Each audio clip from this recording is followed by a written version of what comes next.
Welcome back to Next Play Mentality, everybody. A lot to talk about. The game last night. I don't want to talk about the shit, but we're going to talk about it, but I'd rather not. But I'm going to, okay?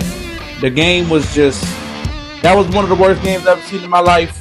We got more games coming up, though, on Sunday, baby. We got the Eagles and the Packers. That's going to be a good one. We got the Steelers and the Chargers. That's going to be a good one. We got the 49ers and the Rams. That's going to be a good one. And we got the Ravens and the Vikings. That's going to be a good one. Those are my games to watch for the week. But first, let's get into the Broncos and Raiders. Now, usually, I watch the whole game. Got to get up for work in the morning on Friday. I'm moving a little sluggish on Friday. I would have slept by motherfucking halftime yesterday. I had a good old sleep yesterday. I went to bed probably about 9:30. Game was so ass. I ain't never seen a game that ass in my life. That might be top 3 ass of a game I've seen in my entire life. Let me give you the statistics now. Let me give you the statistics. 13 3-and-outs. 15 punts. 3 interceptions. 2 missed field goals. A block punt. 8 sacks. They have more penalties than first downs. And we saw a lot of early downs that were terrible. We saw the turnovers that were kind of bad. Some of them weren't the quarterback's fault, like some that Geno threw. That Geno threw, Ashton just can't catch at all. I mean, bro, how you can't catch at all, bro? He done dropped 2 or 3 passes last night. Run the game looked okay though. Ashton looked good in the run the game a little bit. You know, he running hard, finding the holes. I think the biggest thing was third downs and what the play calls were on third down. I mean, what the fuck? Sutton, when they ran that screen where he was supposed to throw the ball, what are we doing here? It was 3rd and short. It's those type of plays. The punters, the Broncos punter look ass. The Raiders punter, though, that brother was cooking. The Broncos punter was straight garbage. Straight garbage. Dropping the ball too high with the wind. Garbage. Right? So I just think the Broncos should have easily won this game. They had the best record in the league, y'all. Broncos had the best. I'm not stuttering. I'm not stuttering. I'm not under the influence. I'm none of that. The Broncos had the best record in the league. Don't make no damn sense. Best record, they lead the league in penalties and a bunch of other shitty stats. And they had the best record in the league. Bo Nix has a 23.6 better passer rating in the 4th quarter than he does in the other 3 quarters. I mean, Sean, you got to figure out a way to have him start fast a little bit. Give him some easy shit. You used to be the guru when it came to the screen passes. Instead, you throwing screen passes now for the receiver to throw it. Stop. Get Bo involved a little bit and get him, in a rhythm. Get him hot early, because you've been garbage the first 3 quarters of the game. The Broncos start so slow to the point where it's like you turn the game off, and then somehow you take the app, the ESPN app, and they won. You like, what the hell? I'm telling you, if they don't get that shit together, it's going to be an early exit like last year. Remember last year when they lost to the Bills, got spanked? That's going to happen again. Promise you. That's going to wild card, they out.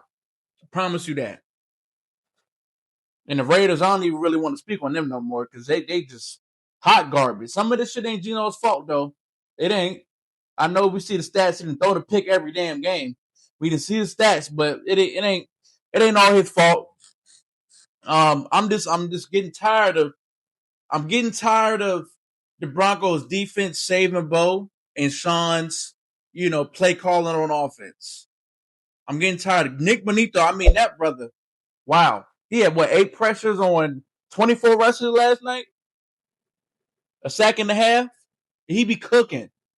No pass for 10 last night. They still held their ground. They be cooking. The defense is good to go. That offense it needs some work, bro. It needs some work. And my parlays, I don't even want to talk about my parlays. I know something is going on. It needs to be investigated. Brock Bowers. I don't need no fish in my motherfucking house to smell some fishy shits. It was fishy from the get-go. I knew when Myers was getting more targets, when Brock missed that one with the one, I said, yep, it's fishy here. My parlay cooked. I knew it. I had 40 yards. I didn't ask you for the world, Brock. I had 40 yards. It was -6 something. I need you to get 40 yards. He couldn't do it. I said, yep, something is fishy. Fishy. Knew it. The books cleaned up last night. My parlay I was mad as the mother. I woke up to nothing. Nothing. Cortland Sutton, I mean, Jesus. Can you get separation, brother? Can I show you how to separate from another man? Can I show you that? You got to separate. You don't get no damn separate. You're slow as hell. Slow as hell. You catch a jump ball, but you can't run a goddamn slant. Get the shit together. I don't know about this Broncos offense. They ain't going to do it. They're going to start losing. Remember that one season, 07? They was undefeated. Then they started losing. They're going to start losing, I'm telling you. Because they can't get the shit together in the beginning of these games. I know Franklin coming along. J.K. Dobbins doing his thing. I mean, he only on one leg. Still doing his thing. I got to see more from this offense in the beginning of the game to trust them. No, but they banned, though, for me when it comes to them parlays. No more parlays on the Broncos. None. Can't do it. Every time they play, it's some bullshit. Can't do it. I don't even want to talk about these brothers no more. Let's move on. Eagles versus the Packers. This going to be a good one on Monday night. We ain't going to talk about last Monday night. I didn't already got the Cowboys out my system. We ain't going to talk about the last Monday night. But let's talk about next Monday night. Let's talk about it. Now, let's just start with the Eagles offense. Jalen Hurts, 15 touchdowns, 1 pick. I get it. The brother balling, whatever. Right? Whatever. 114 passer rating. He's doing this thing now as the season progresses. He's just taking care of the ball too much to ignore it. But I'm interested to see how this run game starts to come along. Because a lot of people saying that Saquon, they resting him a little bit, not much carries. There were some games he had 6-8 carries, under 10 carries. So I'm curious to see if they start using this front game. Right? But the formations is going to be key, though. They can't be running out of shotgun no more, pistol, none of that. I need Jalen Hurts to get his hands under that center, get down there, feel his buddy, get down there, and hand that bitch off. Once they start doing that, they're going to be dangerous. They ain't going to lose another motherfucking game, I can tell you that. They might go straight to the bowl. It is sad to hear, but they might. A.J. Brown. Found out he wasn't getting traded. We all knew he wasn't getting traded. But I'm going to have to see more consistency when it comes to those hookups. What's it called the balling too now? Devonta Smith is balling. He is. Devonta Smith is balling. Devonta has earned 29 targets when aligned in the slot this season, 52.7% of the Eagles' total slot targets, and has caught 23 passes for 219 yards and a touchdown. However, he's averaged just 1.5 yard per route from the slot, a career low. But contrast, he has caught 20 of his 25 targets for 369 yards and a touchdown when aligned out wide, averaging a career high 4.1 yards per route. So basically, when he's in the slot, he gets a lot of catches, but he don't do shit with it. He don't got a lot of yards. But when he's out wide, he has a career high in yards. So it's interesting. They're targeting. So see if we can switch that. They're targeting Devontae the most when he's in the slot, but he's not producing a lot of yards. But when he's on the outside, he doesn't get targeted that much. But when he does, that brother usually gone. So maybe they switch that up a little bit. Have this AJ Devontae just out wide and put someone else in the slot. Maybe they switch that up. Maybe that could be curious to see. That's curious to see right there. So we'll see. We'll see how it is. The offensive line still look good. Everything's stable. So we'll see. We'll see how it is. AJ Brown just needs to be more involved. I know that. He's been targeted on passes of 20 plus air yards on 21.6% of the time. The second highest among 36 wide receivers with at least 50 targets. So Jalen's targeting him when he's on deep balls a lot. The second highest in the league. He has 11 deep targets on the season, catching 5 for 176 yards and 2 touchdowns.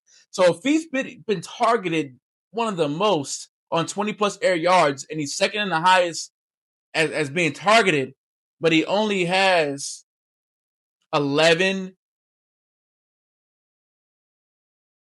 He only has 5, but he only has 5 for 176 yards. I don't know if that's good or not. I really don't. It's week 7 prior to his injury.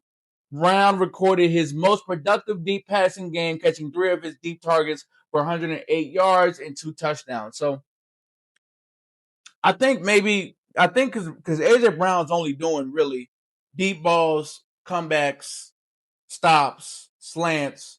He ain't really getting in the intermediate like that. If we can get AJ Brown in the intermediate, I think they might be cooking with grease. I think so. My recipe for them, I think, is line Devontae out wide some more. Put AJ in the slot some more.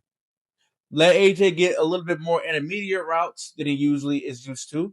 Let Devontae get more deep routes than he's usually used to. And that could be a big factor because you have corners going to different areas too. You'll have the number 1 corner following AJ, but now he's in the slot. You'll have the number 2 corner following Devontae, but now he'll be out wide. So I think that can develop some mismatches when it comes to the route concepts, right? And I think if you change a little things up, because they run the same shit all the time. So if you change some stuff up when it comes to that, I think a passing offense could be cooking with some grease there. But the biggest thing that I know will improve this offense is running from under the center with Saquon Barkley. That's going to do it. Period. Now let's look at the Packers defense. Micah going crazy. He got to be top 3 in pressures and QB hits this year. I mean, he going crazy now. I mean, we done fucked up. Cowboys are fucked up. We didn't let him go, and that brother cooking right now. I ain't gonna lie, cooking. Right? They defense is good. It's just crazy to me because sometimes their offense don't catch up. I mean, if you look at the stats, they've only allowed 14 points or so in their losses. And so it's like, Jordan Love, what you doing? What we doing here?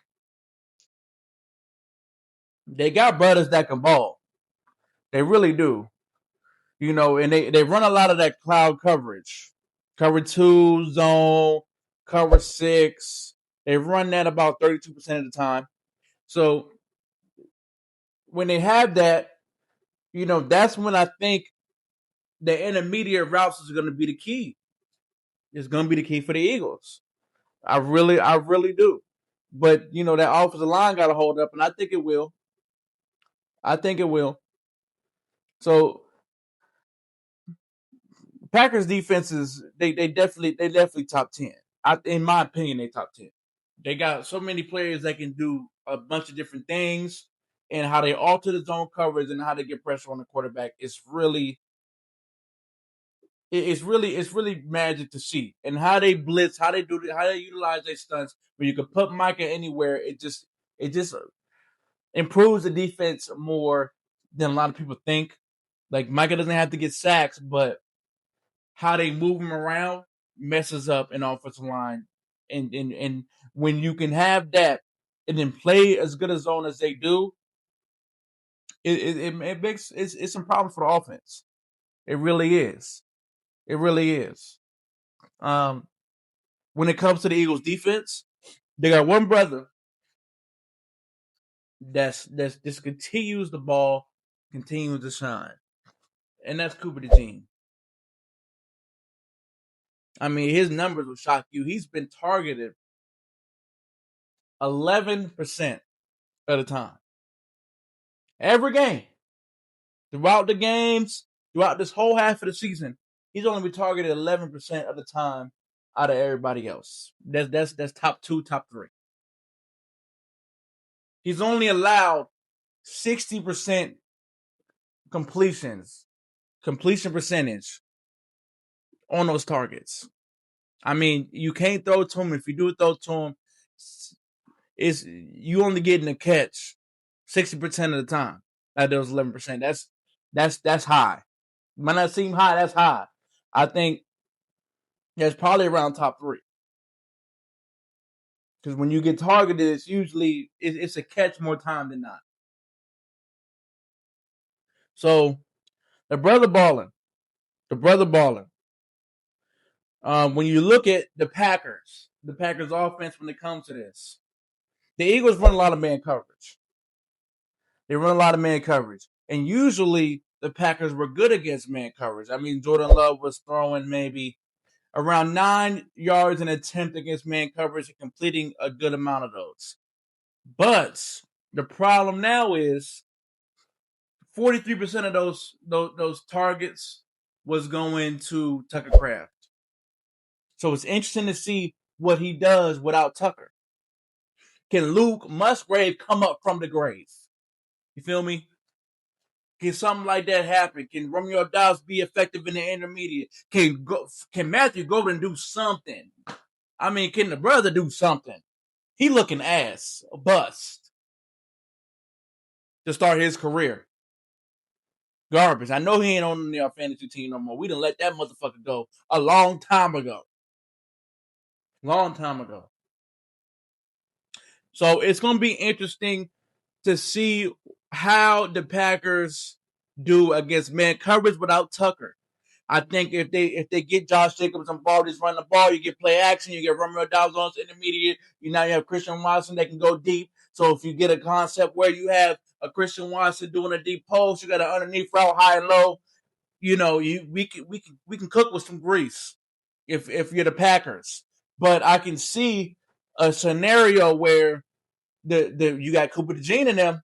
I can see a scenario where they get locked up, and then I don't even want to mention Jair Alexander now playing outside, locking up too, and then Luke Musgrave just weak as hell, and he ain't getting no check down option.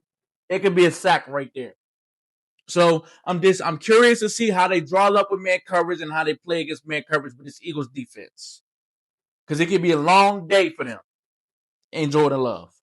That's going to be interesting.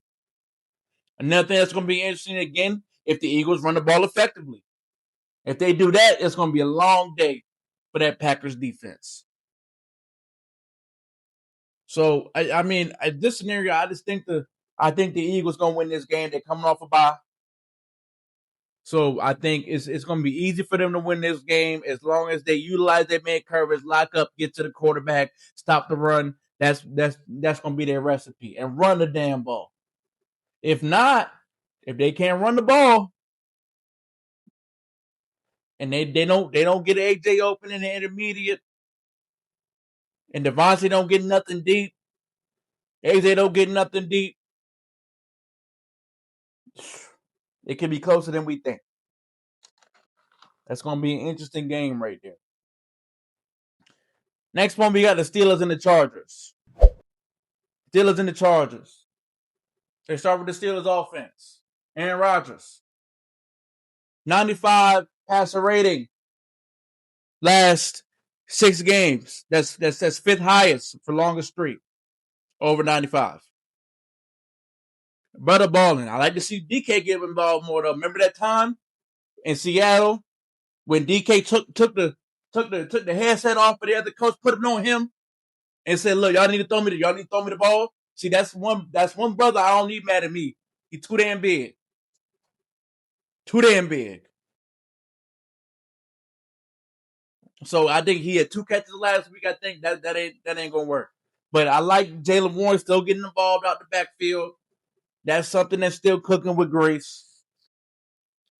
So we'll see how they do. We'll see how they do with that offense. Jaylen Warren is just, when you have a running back that can catch like that out the backfield and get yards too.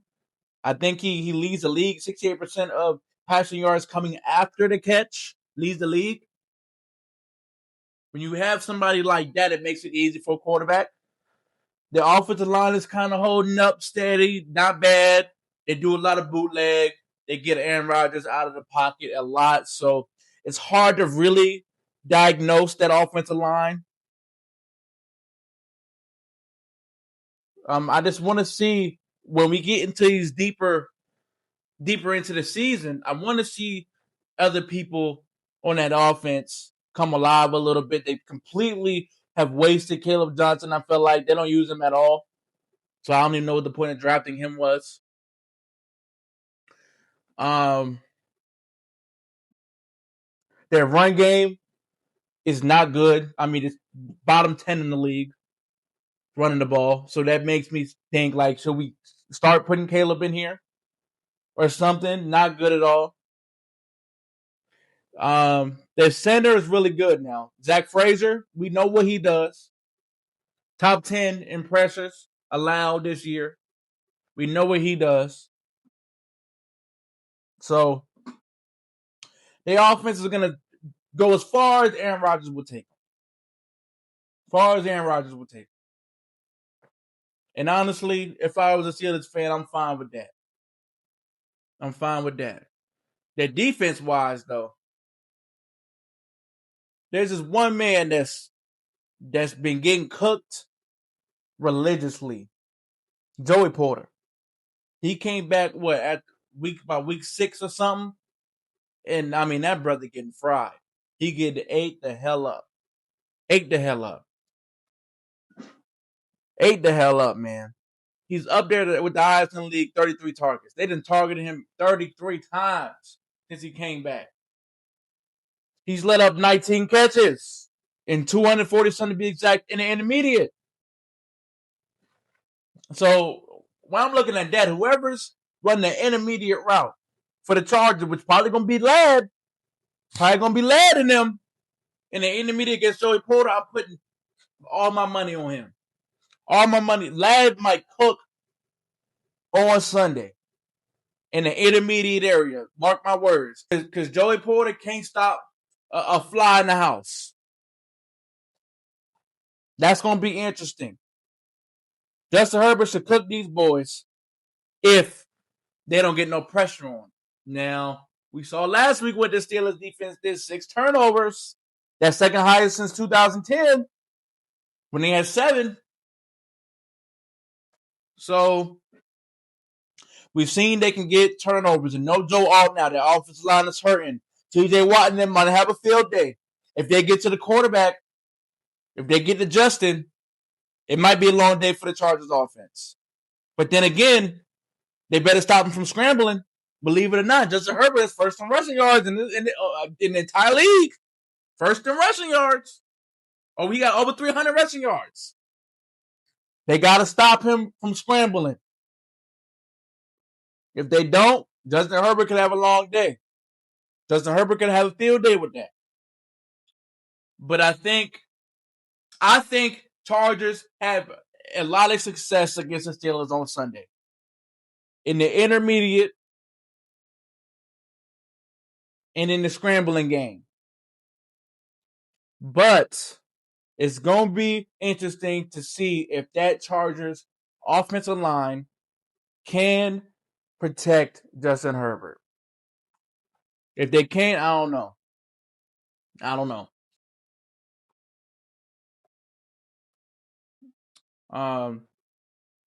But if they can, I mean, Steelers have let up the fifth most passing yards in the league.